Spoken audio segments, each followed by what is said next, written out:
এই শুরু হলো আজকের দিন। সকাল কারো হয় সূর্য ওঠার আগে, কারো ঘুম বেলা গড়িয়ে ভাঙলেও দিন কিন্তু বসে থাকে না। সকালেই তাই আপনাদের সাথে নিয়ে শুরু করতে চাই একটি চমৎকার দিন। আমরা মনে করি প্রতিটি দিনই সবচেয়ে সেরা, তাই দিনটি আরো সুন্দর হয়ে উঠুক সবার জন্য। আমন্ত্রণ কেওয়াই স্টিল নিবেদিত সকাল 24-এ। আজ বৃহস্পতিবার 19 বৈশাখ 1431 বঙ্গাব্দ, 2 মে 2024 খ্রিস্টাব্দ। আপনাদের সাথে রয়েছি আমি সারিকা তাবাসসুম। দর্শক, এপ্রিলের টানা তাপপ্রবাহে অতিষ্ঠ জনজীবন, এর মাঝেও স্বস্তির খবর দিয়েছে আবহাওয়া অধিদপ্তর। আজ বৃষ্টির সম্ভাবনা রয়েছে বেশ কিছু এলাকায়, ফলে কিছুটা কমতে পারে তাপমাত্রা। আবহাওয়া অফিস জানায় আজ দেশের উত্তর ও উত্তর পূর্বাঞ্চলে হতে পারে বৃষ্টিপাত, আর পরবর্তী 5 থেকে 6 দিন দমকা হাওয়া, ঝোড়ো বাতাস ও বজ্রসহ বৃষ্টিপাতের সম্ভাবনা রয়েছে। এরপর আবারও আসতে পারে তাপপ্রবাহ। 24 ঘন্টায় দেশের সর্বোচ্চ তাপমাত্রা চুয়াডাঙ্গা ও যশোরে 42.8 ডিগ্রি সেলসিয়াস।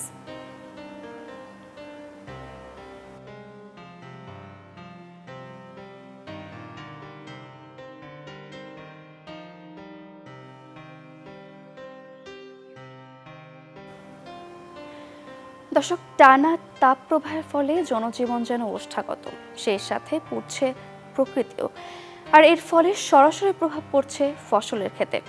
সর্বোত্তরের জেলা পঞ্চগড়ে চা, বাদাম, ভুট্টা সহ অন্যান্য কৃষিপণ্য চাষের সমস্যায় পড়ছেন কৃষকরা। কৃষিপণ্যের আমরা আরও খবর নিয়ে আসব। আমাদের সাথে পঞ্চগড় থেকে যুক্ত হচ্ছেন সহকর্মী হোসেন রায়হান। হোসেন, আপনি দাঁড়িয়ে আছেন একটি ফসলের মাঠে। আমরা দেখতে পাচ্ছি পঞ্চগড়ে এরকম তীব্র দাবদাহের প্রভাব কৃষিপণ্যের উপর কেমন পড়ছে এবং কোন কোন পণ্যগুলো বেশি ক্ষতিগ্রস্ত হচ্ছে আমাদের জানাবেন। ধন্যবাদ সারিকা আপনাকে। আপনি জানেন যে বাংলাদেশের সর্বোত্তরের জেলা পঞ্চগড়। এই পঞ্চগড় হচ্ছে বাংলাদেশের মানচিত্রের এমন একটি জেলা যেখানে আসলে এটিকে আসলে শীতপ্রবণ এলাকা হিসেবে চিহ্নিত সারা দেশে। শীতের সময় এখানে তীব্র শীত বিরাজ করে এবং দেশের সর্বনিম্ন তাপমাত্রা এখানে বিরাজ করে, এবং গ্রীষ্মকালে তাপমাত্রা স্বাভাবিক থাকার কারণে মানুষের দুর্ভোগটা হয় না। কিন্তু এবার আসলে বৈশ্বিক যে তাপপ্রবাহ, সেটির প্রভাব ইতিমধ্যে পঞ্চগড় জেলায় এসে পড়েছে। আপনি জানেন যে বিগত কয়েক মাস ধরে পঞ্চগড় জেলায় বৃষ্টিপাত নেই, ফলে বৃষ্টিপাতের অভাবে এখানে বিশেষ করে আপনি জানেন যে বাংলাদেশের দ্বিতীয় চা সমতলের চা অঞ্চল হিসাবে পঞ্চগড় পরিগণিত হয়েছে। বিপুল এলাকায় চা চাষ হচ্ছে, পাশাপাশি এখানে অর্থকরী ফসল হিসাবে আবাদ হচ্ছে বাদাম, ভুট্টা এবং টমেটো, কাঁচামরিচ। এসব ফসলের কিন্তু একটা ভালো বাজার এখানে রয়েছে। দীর্ঘদিন ধরে বৃষ্টিপাত না হওয়ার কারণে এই ফসলগুলো মারাত্মকভাবে ক্ষতিগ্রস্ত হতে বসেছে। বিশেষ করে চা গাছ ইতিমধ্যে মরে যেতে শুরু করেছে। আপনি জানেন যে পঞ্চগড় জেলা হিমালয়ের খুব কাছে হওয়ার কারণে এখানকার মাটিতে পাথর এবং বালির আধিক্য বেশি, ফলে পানির যে স্তর সেটি কিন্তু অনেকাংশে নিচে নেমে গেছে। এখানে অব্যাহত খরার কারণে পানির স্তর নিচে নামা যাওয়ার কারণে মানুষ সেচ দিতে পারছে না জমিতে, ফলে চা গাছ ইতিমধ্যে মরে যেতে শুরু করেছে। আমরা বিভিন্নভাবে চা চাষিদের সঙ্গে কথা বলেছি, তারা বলেছে যে বিগত 3 মাসে তাদের যে ক্ষতি হয়েছে এটি তারা পুষিয়ে নিতে আসলে পারবে না, ফলে চা উৎপাদনে একটা বিপর্যয় দেখা দিয়েছে। পাশাপাশি যে ফসলগুলো রয়েছে, অর্থকরী ফসলের কথা বললাম, ভুট্টা, কাঁচামরিচ, টমেটো, এগুলোরও কিন্তু নাজুক অবস্থা। আবহাওয়া অফিসের সাথে কথা বলেছি, তারা বলেছে যে আসলে বৈশ্বিক প্রভাবের কারণে যেটি হয়েছে সেটি পঞ্চগড়ে এভাবে আঘাত করবে তারা আসলে ভাবেনি, কিন্তু অবস্থা আসলে এরকমই। তারা একটু আশার বাণী দিয়েছে যে হয়তো এই মাসের 4 থেকে 5 তারিখের মধ্যেই বৃষ্টিপাত হতে পারে, তাহলে হয়তো তাদের এই চাষিরা কিন্তু তাদের শেষ সময়ে যদি বৃষ্টিপাত হয় তাহলে হয়তো চাষিরা তাদের এই সমস্যাগুলো সমাধান করে নিতে পারবে এবং তাদের ক্ষতিগ্রস্ত চাষিরা তাদের ক্ষতি পুষিয়ে নিতে পারবে। তো পাশাপাশি আরেকটি কথা বলে রাখি আপনাকে যে আসলে এটির প্রভাব কিন্তু পড়েছে মানুষের জীবনে, বিশেষ করে শীত এবং গরমের কারণে নানা রোগে আক্রান্ত হচ্ছে শিশু এবং বয়স্ক মানুষেরা। হাসপাতালগুলোতে ভর্তি হচ্ছে প্রতিদিন শতাধিক মানুষ। তো সারিকা, আমার কাছে ছিল পঞ্চগড় জেলার শীত এবং গরম নিয়ে যে অবস্থা, বৈশ্বিক পরিস্থিতি, এটির সর্বশেষ পরিস্থিতি। হোসেন রায়হান, আপনাকে অসংখ্য ধন্যবাদ। দর্শক, আমরা পঞ্চগড়ের খবর জানছিলাম, আবহাওয়ার যে বিরূপ প্রভাব পড়ছে কৃষি পণ্যের উপর আমরা সেসব নিয়ে জানছিলাম। এবার একটু আমরা জনজীবনের খবর নিয়ে আসবো। গরম পরিস্থিতির ফলে লালমনিরহাটের জনজীবনে কেমন প্রভাব পড়ছে আমরা তাই নিয়ে জানবো। আমাদের সাথে যুক্ত হচ্ছেন আমাদের সহকর্মী মাহফুজ বকুল। বকুল, আপনি তো একটি হাসপাতালের সামনেই দাঁড়িয়ে আছেন, তো জনজীবনে কেমন প্রভাব পড়ছে? দীর্ঘদিন গরম, বিভিন্ন রোগে আক্রান্ত হচ্ছে মানুষ, তো লালমনিরহাটের খবর আমাদের জানাবেন। সারিকা, জনজীবনে কিন্তু এই যে দাবদাহ বা তাপপ্রবাহ, এটির যে বিরূপ প্রতিক্রিয়া সারা বাংলাদেশে কিন্তু চলছে, তেমনই কিন্তু লালমনিরহাটেও চলছে। বিশেষ করে লালমনিরহাট কিন্তু একটি কৃষি প্রধান জেলা, এর অর্থনীতি অনেকটাই নির্ভর করে কৃষির উপর। বর্তমানে কিন্তু যেহেতু তিস্তার বিস্তীর্ণ চরাঞ্চলে পানি নেই, সেখানে কিন্তু কৃষির ব্যাপক একটা আবাদ রয়েছে এবং এই প্রচন্ড গরমেও কিন্তু কৃষকরা তাদের সেখানে খাটতে হচ্ছে। তাপকে উপেক্ষা করে তারা কিন্তু অনেকটা ঝুঁকি নিয়ে কাজ করছেন।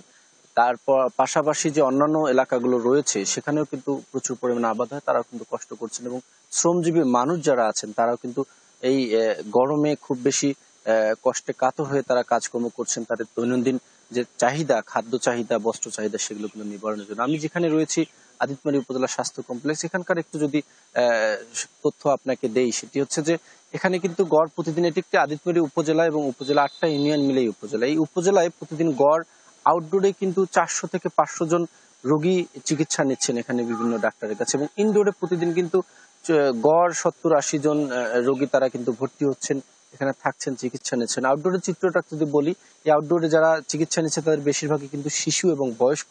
বিশেষ করে এখানে একজন শিশু বিশেষজ্ঞ রয়েছেন, ডাক্তার আজমল হক। তিনি কিন্তু এখানে বসার কারণে এখানে এই উপজেলার প্রায় প্রতিদিন গড় 120-30 জন শিশু তারা এখানে চিকিৎসা নিতে আসেন এবং হাসপাতাল কর্তৃপক্ষ কিন্তু হিমশিম খেতে হয়, কেননা 120 জন রোগীকে দেখা এই কম সময়ের মধ্যে। এবং ডাক্তাররা যেটি বলছেন যে এই তাপমাত্রার যে প্রবাহ, যার কারণে বাতাসে জীবাণু সংখ্যা বেড়ে যাওয়ায় এই রোগবালাই কিন্তু বাড়ছে এবং শিশুদের তারা বলছেন, পরামর্শ দিচ্ছেন যাতে সর্দি কাশি এবং এরকম গরম থেকে রক্ষা করার জন্য প্রয়োজনীয় ব্যবস্থা নেব। তো সব মিলিয়ে সাধারণ মানুষের জীবন সারা বাংলাদেশে যেমন অতিষ্ঠ, এখানেও কিন্তু অতিষ্ঠ। সবাই আশা করছেন বৃষ্টি প্রার্থনার, হয়তো বৃষ্টিরও দেখা দিবে, যেমন আবহাওয়া অধিদপ্তর বলছে। মাহফুজ বকুল, আপনাকে ধন্যবাদ। দর্শক, আমরা শুরুতেই বলছিলাম আজ 2 মে, আজ দেশের কোথাও কোথাও বৃষ্টির সম্ভাবনা রয়েছে। কোন জেলাগুলোতে বৃষ্টির এমন সম্ভাবনা রয়েছে আমরা সেই পূর্বাভাসগুলো জানব, সেই সাথে গেল 24 ঘন্টার তাপমাত্রার রেকর্ডও আমরা জেনে নেব। দেখে নেই গেল 24 ঘন্টার আবহাওয়ার আপডেট। ঢাকায় সর্বোচ্চ তাপমাত্রা 39.5 ডিগ্রি সেলসিয়াস এবং সর্বনিম্ন তাপমাত্রা 29.4 degree Celsius. Rajshahi 42 degree Celsius এবং সর্বনিম্ন তাপমাত্রা 24.6 ডিগ্রি সেলসিয়াস। রংপুরে সর্বোচ্চ তাপমাত্রা 37.6 ডিগ্রি সেলসিয়াস এবং সর্বনিম্ন তাপমাত্রা রেকর্ড করা হয়েছে 24.1 ডিগ্রি সেলসিয়াস। ময়মনসিংহে সর্বোচ্চ তাপমাত্রা 38.7 ডিগ্রি সেলসিয়াস এবং সর্বনিম্ন তাপমাত্রা 25.8 ডিগ্রি সেলসিয়াস। সিলেটে 33.5 ডিগ্রি সেলসিয়াস এবং সর্বনিম্ন তাপমাত্রা 23 ডিগ্রি সেলসিয়াস। চট্টগ্রামে সর্বোচ্চ তাপমাত্রা 35.2 ডিগ্রি সেলসিয়াস এবং সর্বনিম্ন তাপমাত্রা রেকর্ড করা হয়েছে 28.7 ডিগ্রি সেলসিয়াস। খুলনায় সর্বোচ্চ তাপমাত্রা 42 ডিগ্রি সেলসিয়াস এবং সর্বনিম্ন তাপমাত্রা 29 ডিগ্রি সেলসিয়াস। বরিশালে সর্বোচ্চ তাপমাত্রা 38 ডিগ্রি সেলসিয়াস এবং সর্বনিম্ন তাপমাত্রা রেকর্ড করা হয়েছে 28.5 ডিগ্রি সেলসিয়াস। দেশের সর্বনিম্ন তাপমাত্রা বিরাজ করছে দিনাজপুরে 22.7 ডিগ্রি সেলসিয়াস এবং দেশের সর্বোচ্চ তাপমাত্রা যশোরে 42.8 ডিগ্রি সেলসিয়াস। চট্টগ্রাম ও সিলেট বিভাগের কিছু কিছু জায়গায় এবং ঢাকা, ময়মনসিংহ ও বরিশাল বিভাগের 2-1টি জায়গায় অস্থায়ীভাবে দমকা ঝড়ো হাওয়া সহ বৃষ্টি, বজ্রসহ বৃষ্টি হতে পারে। সেই সাথে কোথাও কোথাও শিলাবৃষ্টিও হতে পারে। এছাড়া দেশের অন্যত্র অস্থায়ীভাবে মেঘলা আকাশ সহ আবহাওয়া সাধারণত শুষ্ক থাকতে পারে। বিরাজমান তাপ প্রবাহ দেশের পূর্বাঞ্চলের কিছু কিছু জায়গায় প্রশমিত হতে পারে। সারা দেশে দিন ও রাতের তাপমাত্রা 1 থেকে 2 ডিগ্রি সেলসিয়াস হ্রাস পেতে পারে। আবহাওয়া বার্তাটি জানছিলাম। দর্শক, এবারে জন্মদিনের শুভেচ্ছা না জানালেই নয়। আজ 2 মে। আজকের দিনটি আপনাদের কিংবা আপনাদের প্রিয়জনের যাদের জন্মদিন তাদেরকে সকাল 24-এর পক্ষ থেকে জানাই অনেক অনেক শুভেচ্ছা। আপনার দিনটি অনেক ভালো কাটুক, সুন্দর কাটুক এই কামনা করছি। এবার আমরা জানব 2 মে এই দিনটিতে কোন কোন বিশিষ্ট ব্যক্তি জন্ম নিয়েছেন, তাদের শুভেচ্ছা জানাবো। সেই সাথে তাদের কয়েকটি বিখ্যাত কাজ নিয়েও আমরা এক ঝলকে জেনে নেব। 1921 সালের এই দিনে জন্মগ্রহণ করেন ভারতীয় চলচ্চিত্র নির্মাতা সত্যজিৎ রায়। তিনি একাধারে চলচ্চিত্র নির্মাতা, চিত্রনাট্যকার, শিল্প নির্দেশক, সঙ্গীত পরিচালক ও লেখক। তাকে বিংশ শতাব্দীর অন্যতম শ্রেষ্ঠ চলচ্চিত্র নির্মাতাদের একজন হিসেবে গণ্য করা হয়। তিনি 37টি পূর্ণদৈর্ঘ্য কাহিনীচিত্র, প্রামাণ্যচিত্র ও স্বল্প দৈর্ঘ্য চলচ্চিত্র নির্মাণ করেন। তার নির্মিত প্রথম চলচ্চিত্র পথের পাঁচালী 11টি আন্তর্জাতিক পুরস্কার লাভ করে। 1928 সালের এই দিনে জন্মগ্রহণ করেন সাংবাদিক, সাহিত্যিক ও রাজনীতিবিদ ফয়েজ আহমদ। ফয়েজ আহমদ প্রধানত শিশু কিশোরদের জন্য ছড়া ও কবিতা লিখতেন। 1976 সালে শিশু সাহিত্যে অবদানের জন্য বাংলা একাডেমি সাহিত্য পুরস্কার লাভ ও 1991 সালে বাংলাদেশ সরকার তাকে সাংবাদিকতায় অবদানের জন্য 21 পদক প্রদান করে। 1934 সালের এই দিনে জন্মগ্রহণ করেন বাঙালি সুরকার ও গীতিকার পুলক বন্দ্যোপাধ্যায়। বাংলা গানের প্রায় সব প্রতিষ্ঠিত শিল্পী তার লেখা গান গেয়েছেন। তিনি কিছুদিন প্রিয়ব্রত ছদ্মনামটি ব্যবহার করেন। আধুনিক গানের ক্ষেত্রে একটা সময়ের পর থেকে মান্না দে এবং পুলক বন্দ্যোপাধ্যায় এক সফল জুটি হয়ে ওঠেন। মান্না দের গাওয়া প্রেমের গানের অধিকাংশই তাঁর রচনা। গান লেখার পাশাপাশি তিনি উপন্যাস, চিত্রনাট্য ও ছড়া লিখেছেন। 1969 সালের এই দিনে জন্মগ্রহণ করেন ক্রিকেটার ব্রায়ান চার্লস লারা। তিনি ওয়েস্ট ইন্ডিজ দলের বিখ্যাত ক্রিকেট খেলোয়াড় ছিলেন। সর্বকালের সেরা ব্যাটসম্যানদের অন্যতম বলে তিনি ব্যাপকভাবে স্বীকৃত। টেস্ট ক্রিকেট ও প্রথম শ্রেণীর ক্রিকেট, এই 2 শ্রেণীর ক্রিকেটে এক ইনিংসে সর্বোচ্চ ব্যক্তিগত রানের বিশ্ব রেকর্ড তাঁর। টেস্ট ক্রিকেটের ইতিহাসে প্রথম ব্যক্তি যিনি এক ইনিংসে 400 রান করেন। 1972 সালের এই দিনে জন্মগ্রহণ করেন মার্কিন কানাডীয় অভিনেতা, প্রযোজক এবং পেশাদার কুস্তিগির ডোয়েইন ডগলাস জনসন। তিনি দ্য রক নামে অধিক পরিচিত। জনসন কুস্তি ও অভিনয়ের মাধ্যমে পুরো বিশ্বে ব্যাপক জনপ্রিয়।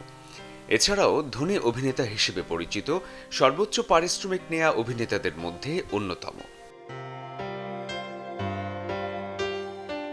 1975 সালের এই দিনে জন্মগ্রহণ করেন ইংরেজ footballer David Robert Joseph Beckham.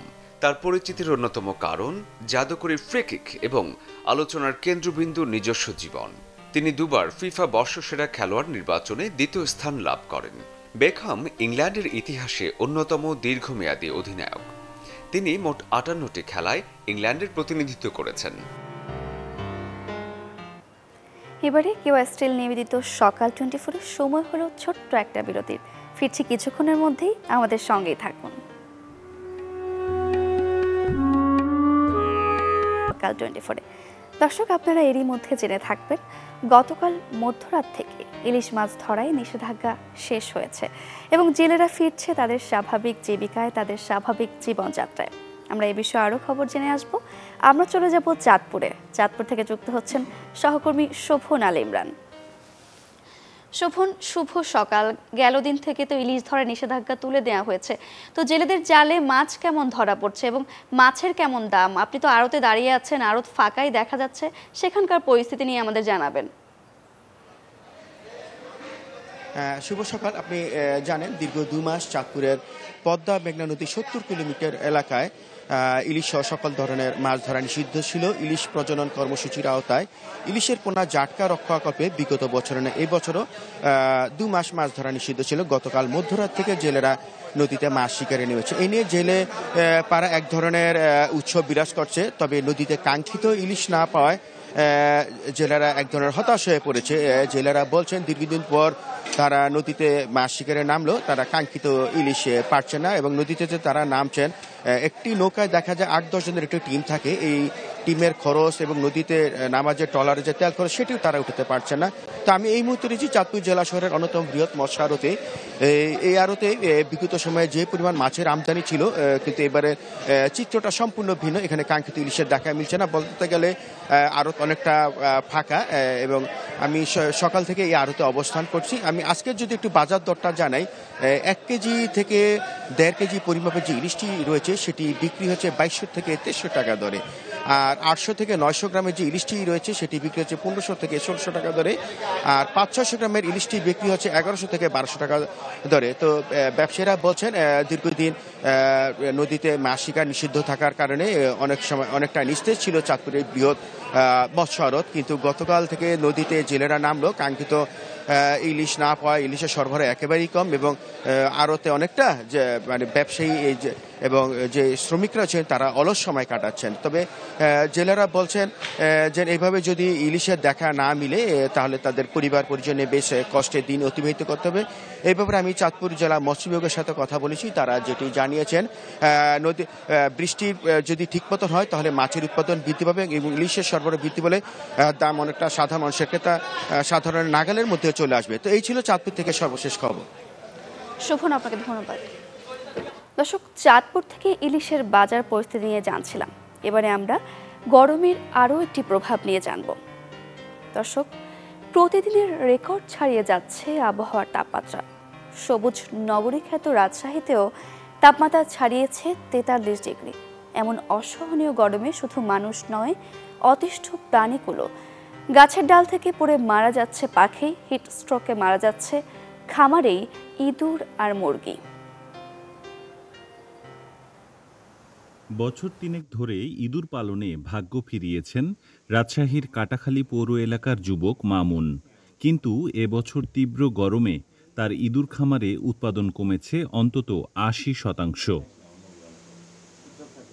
জানান গরম আবহাওয়ার কারণে লোকসানের মুখে তিনি। প্রেগনেন্ট ইঁদুর মারা যাচ্ছে, প্রোডাকশন আমার ব্যাহত হচ্ছে। আর একটা হচ্ছে যে আমি কোনো জায়গায় ডেলিভারি দিতে পারছি না। ইঁদুরগুলোর সমস্যা ওই যে একবারে অকাতরে শাটপাট হয়ে ঘুমিয়ে যাচ্ছে, মানে সেন্সলেসের মতো হয়ে যাচ্ছে। অসহনীয় গরমে সবচেয়ে বেশি ক্ষতিগ্রস্ত রাজশাহী অঞ্চলের হাজার হাজার মুরগি খামারি। বিশেষজ্ঞরা বলছেন গরমের কারণে মুরগি খাবার কম খাচ্ছে, ফলে ওজন বাড়ছে না, সেই সাথে বেড়েছে মৃত্যুও। পাতলা পায়খানা হচ্ছে, মুরগিগুলো পাখা ছেড়ে দিচ্ছে, তো কোনো কিছুতেই আর কি কাজ হচ্ছে না। মূলত তাপে হঠাৎ করে দেখা যায় যে মুরগি শ্বাস নিচ্ছে, জোরে জোরে শ্বাস নিচ্ছে, তারপরে মারা যায়।